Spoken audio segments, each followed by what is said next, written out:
So I want to take a look at working this lace chart, and I'm going to show you 3 tricks. The One Move SSK we've already looked at, but we'll look at it again here.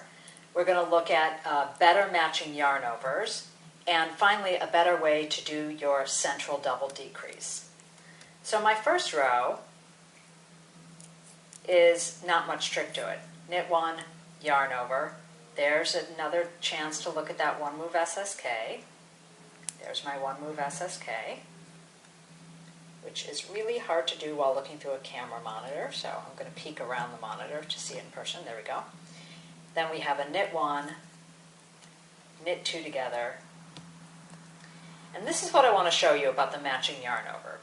So you notice this yarn over is slanting up and to the left. Some people find that they get yarn overs that are not symmetrical. So I like to get in the habit of doing a backwards yarn over when they're going to be paired. So my backwards yarn over involves the yarn coming from behind first and then over the needle. Looks like that for picking. That would be a yarn over, knit 1, yarn over. So you'll see how, you can see already how symmetrical they are. I'm going to show that again for throwing.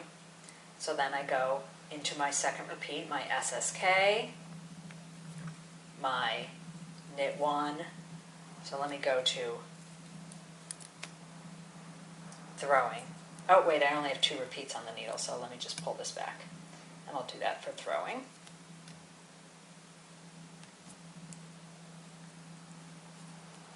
So for throwing, you have the normal knit 2 together, the normal yarn over, which is the yarn being in front first and then to the back.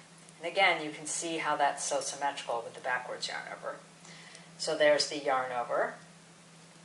There's the One Move SSK. There's my knit 1. There's my knit 2 together. And then for the backwards yarn over, it goes starting at the back towards the front.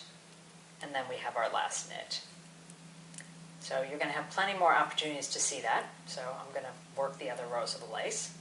But I just want to spread that out, and you can see how that's quite symmetrical. But we want to take a look at purling that to make sure that we really understand that. Because in order to purl that backwards yarn over, of course, we need to go through the leading leg, or in other words, put the needle in the hole. So let me turn around and take a look at that. Okay, so we want to take a look at working these yarn overs, and we can see here, even before I work them, you can see these 2 yarn overs are going in opposite directions. So I'm going to do one of them for picking and then one of them for throwing, so you can see how we work. Now we know the needle has to go in the hole to leave a yarn over. So if I purl the way I always do, through the front loop, I'm not going to get a yarn over, I'm going to get a make one. So I need to put the needle, doink, in the hole. Now you don't have to do this trick. You can do your yarn overs just the way you always do. This is really an extra credit trick only if you feel like you have mismatched yarn overs. So that's why doing a little lace swatch is such a great idea to practice the lace. So here we have a regular yarn over, and you can see I would just work through the leading leg, which in this case happens to be at the front of the needle. So let's take a look at that for throwing as well. So here, regular yarn over, I'm going to put the needle in the hole. And whoops, except I should knit. Ha ha ha! Oh, that's awesome. Okay, so I'm going to put the needle in the hole for the regular one. I mean, should purl, I was knitting. And there's my next stitch. So here we have that backwards yarn over.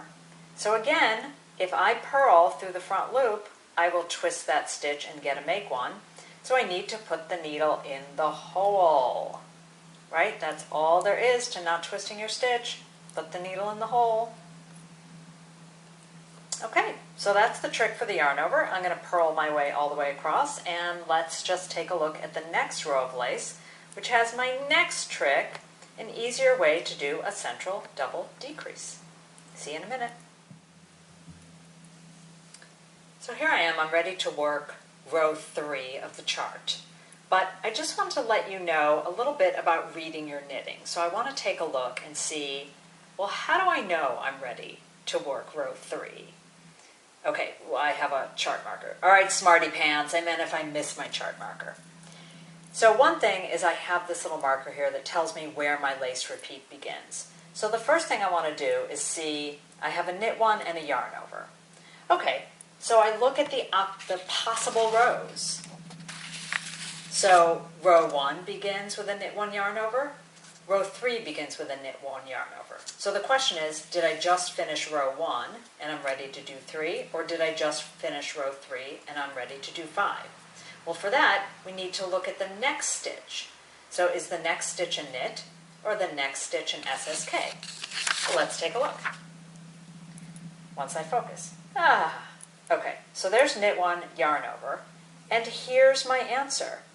So if you notice this stitch right there that slants to the left, so that's my dead giveaway. I see, that's an SSK. Now if you think, well, that's 3 rows down. Well, you're right that the slant is 3 rows down, but what really is the SSK? So this loop on the needle is the purl row we just did. One below it is the actual SSK. Because remember, when you're doing a decrease, you're taking the 2 stitches that are on the needle already, put them together, and you draw a new loop through. So I know that I've done a knit 1, yarn over, SSK, knit 1, there's my knit 2 together. So that's reading my knitting, and I know I'm ready for row 3. So row 3 is knit 1, yarn over, knit 1, and here's my central double decrease. The other thing I want you to see about reading your knitting is you're paying attention to how that stacks up on the stitches above. I know my central double decrease is going to bring these 3 stitches together. So if all of a sudden I'm over here for the central double decrease, well, I know that's not right, and I'm going to stop and I'm going to see where I'm at. So I'm going to show you the way the stitch is traditionally done, and then I'll show you my trick. So it starts by slipping 2 as if to knit 2 together, and that reverses their position. Then we knit 1, and then we grab those 2 slipped stitches and we pass them over. Now that's not that bad, and it's not that hard to do. But with chunkier yarns, it can be quite futzy and difficult to grab the 2 stitches and pass over. And also, sometimes it leaves a little bit of a bulge. So this is a tiny variation. You can do either one. Take it, leave it. This is, again, extra credit. But what I like to do is slip 2 as if I'm doing a knit 2 together. And I'll do it once for picking, once for throwing. Then I put them back on the needle, and I wiggle the tip of my right needle through the back loop, and I twist that stitch, and I knit all 3 together. And that's my little central double decrease variation. So let's take a look at that again. So there's a knit 1, yarn over, there's my backwards yarn over, knit 1, yarn over. So now I'm going to go to throwing. Always share the love. So there's my knit 1. And here's my central double decrease. And I'm very comforted to see, yep, it's lining up perfectly. So there I slip 2 as if to do a knit 2 together. Put that back on the needle, wiggle the tip of my right needle into the back loop, and then I knit all 3 together. And there you go. So that's it. Those are all the stitches in this little lace pattern. You have a knit 2 together, you have an SSK, you have a yarn over, and you have a central double decrease. It's a pretty simple little lace pattern. So what I want you guys to work on while you're doing this is reading your knitting. Every time, see, is the lace stacking up correctly? See if you can test yourself. Knit a row, even if you know where you are. See if you can read your knitting and see, I see what the next row is going to be. And your knitting will just be kicked up to the next highest level, believe me.